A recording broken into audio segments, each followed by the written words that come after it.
They say Alabama remembers what it wants to remember, and buries what it doesn't.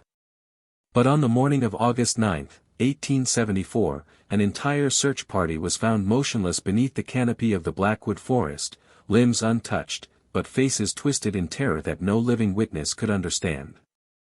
A single name was carved into the bark above them. Ezekiel Cross. For over a century, the official records reduced this event to anomalous disappearances. Churches denied knowledge. Families burned letters. And the state sealed every surviving document. But we found the fragments they tried to erase. This is what they never wanted you to hear. Blackwood was a settlement that appeared on county maps in 1832 and vanished from every census after 1891. No fire. No migration. Just erasure. Local elders refused to speak its name, calling it the parish that paid twice. The deeper you look, the more everything feels engineered to be forgotten. Schools taught nothing of the region's early history. Cemeteries held stones with chiseled-off surnames. Churches kept shelves of hymnals with pages sliced out. It was as if someone walked through the past with a knife. And in every surviving diary from that era, in margins and between hymns, one phrase recurs like a fever dream. Cross walks at night. Cross remembers. Ezekiel Cross was born on a plantation that historians refuse to name, noted only as Pine Orchard Estate. Rumors claim the land was a religious commune before it became a plantation, one that practiced an extreme theology rooted in punishment, bloodline purity, and divine obedience. Infants who cried too loudly were taken to the chapel basement for quieting ritual. Children who wandered at night were returned pale, shaking, unable to remember what they had seen. The overseer, Reverend Hollis Grant, preached that obedience was the only path to salvation. Ezekiel's mother, Marin Cross, worked in silence and fear. Every night she whispered the same warning into her newborn's ear. Do not let them take your shadow. Nobody knew what she meant, until years later, when people began disappearing without footsteps, without sound, without even a final CRY. In 1856, Pine Orchard's chapel burned. Witnesses claimed the flames behaved unnaturally, rising straight upward like pulled by invisible strings. Inside, they found the bodies of 7 officials from the Purity Society, an organization masquerading as a religious fraternity. No wounds. No signs of struggle. Just expressions of terror frozen into shapes no human grief could carve. The plantation blamed Ezekiel's mother's disobedience. But hidden ledgers show a different truth. The night before the fire, Marin Cross had been dragged into the chapel for punishment. Hours later, the building was ash.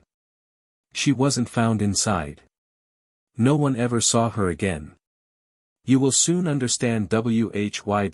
14, Ezekiel was described as quiet, observant, and dangerously perceptive.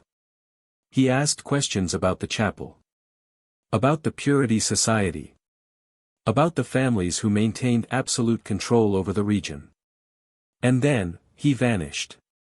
Some believed he fled.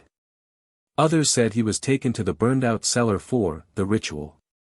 But months later, people began seeing him again, where no boy should be. In fields at night.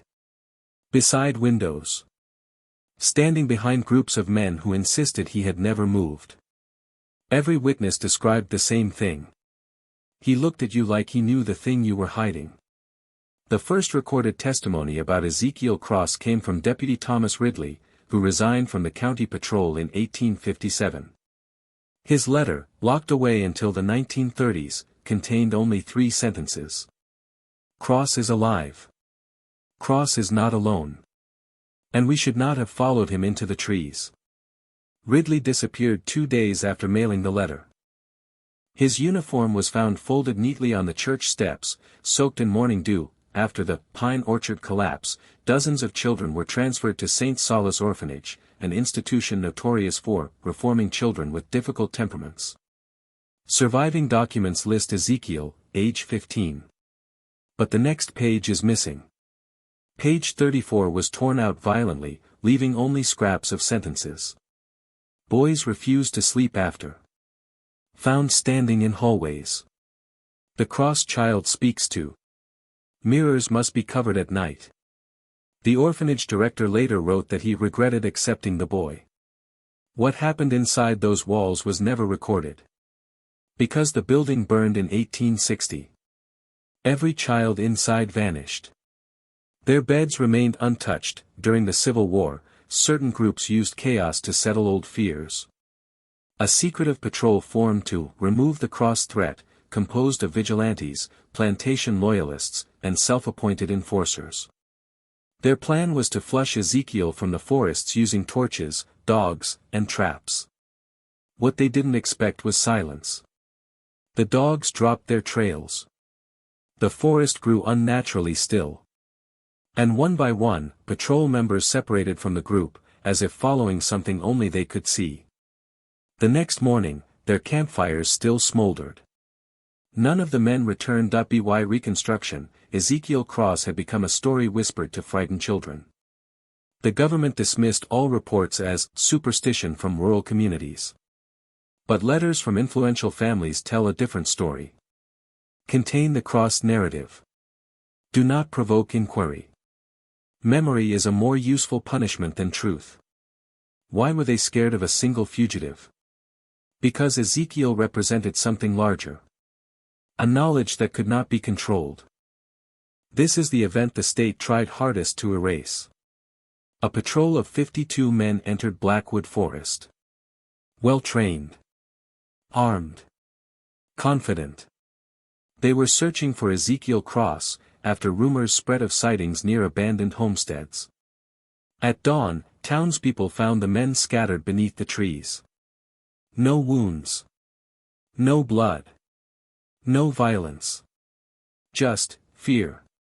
An absolute, paralyzing terror frozen into their faces. It was as if something had shown each of them the one memory they tried hardest to bury. And above them, every witness confirms this.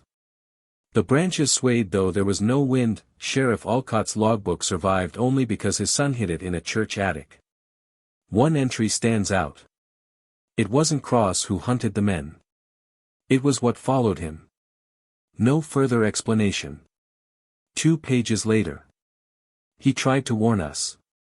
We didn't listen. Alcott vanished the next evening.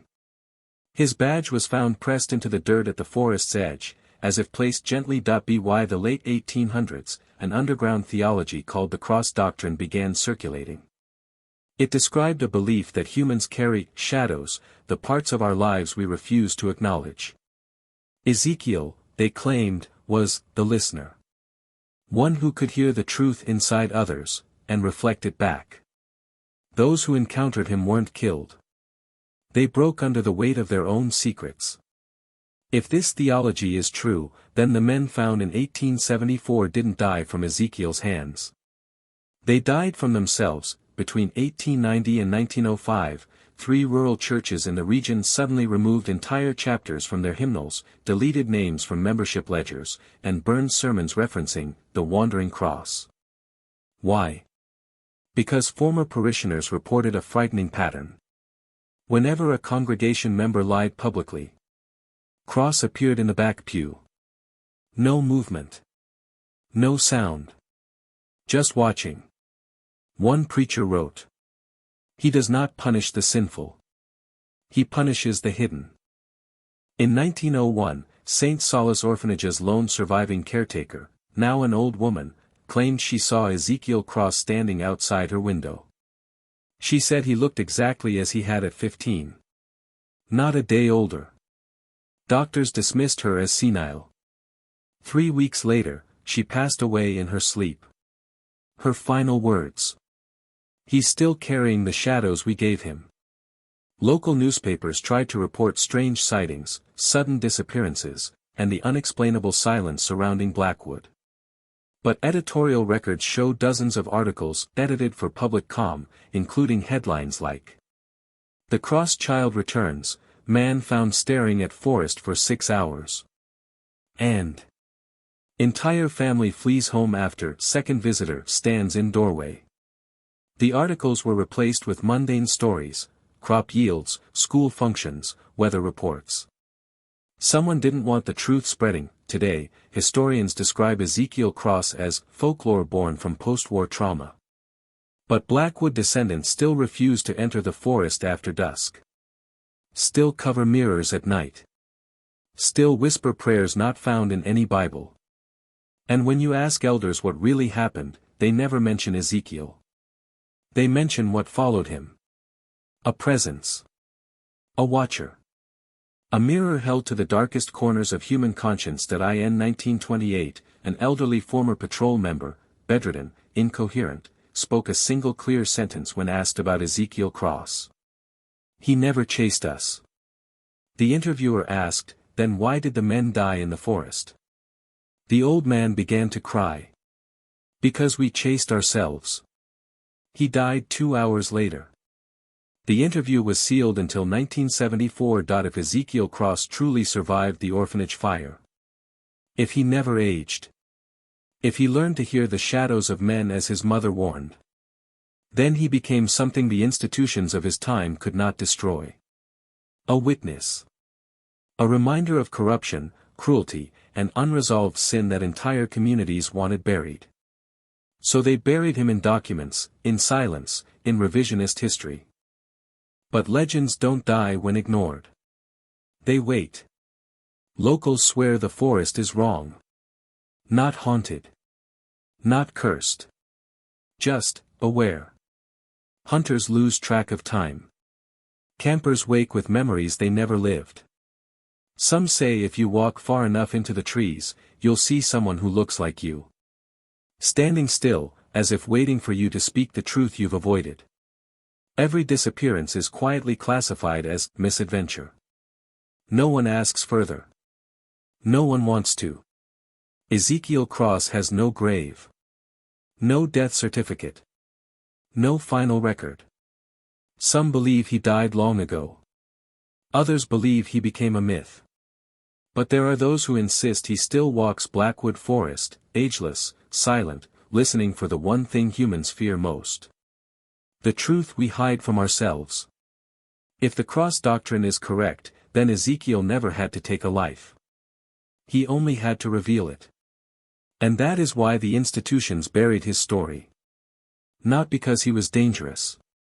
But because he was right.